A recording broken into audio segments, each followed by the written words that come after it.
In order to ruin the reputation of the newlywed bride, the maid secretly approached a servant. He was disguised as the groom. They even filled the room with a large amount of drugs. Soon, the woman started feeling dizzy and disoriented. However, she suddenly noticed something unusual. The comatose groom's eyes moved slightly. The woman realized something was wrong. She then pretended to get water, intending to take the chance to escape. At this moment, she found the door had been locked from outside. The effects of the drug grew stronger within her body. She grabbed a porcelain object nearby and smashed it onto the servant's head. It turned out the woman was a time traveler. She had accidentally transmigrated into the body of the novel's heroine. She clearly remembered the story of the heroine's wedding day. The groom had been with the bride's maid instead.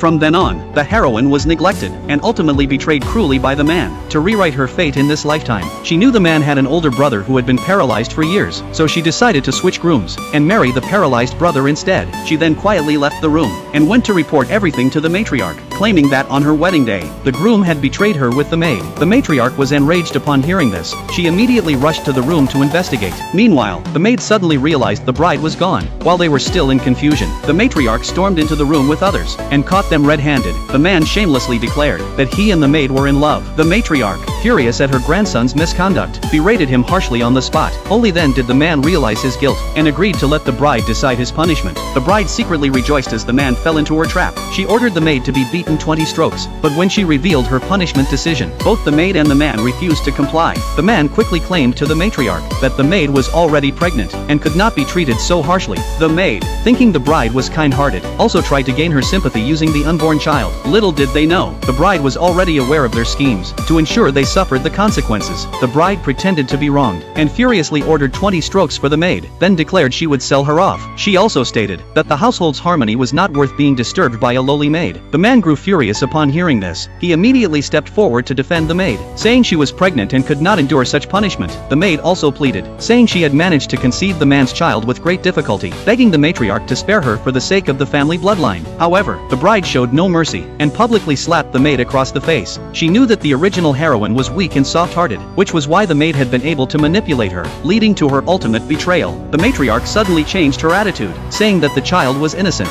and suggested keeping the maid in the household as a concubine. Unbeknownst to them, all this was part of the bride's plan. The next moment, the bride declared she wanted to switch grooms and marry the prince. Her words shocked everyone. They all knew the prince was bedridden and unconscious due to paralysis. Marrying him was akin to becoming a widow. Even so, the bride insisted on marrying the prince. She declared that the prince had fought valiantly against invaders in his youth and was deeply loved by the people. He had been severely injured on the battlefield and fell into a coma to save the lives of an entire city. The maid realized that if the bride successfully switched grooms, she would lose the opportunity to take over her dowry, so she tried to stop her at all costs. The bride publicly stated that she would forgive the maid only if she agreed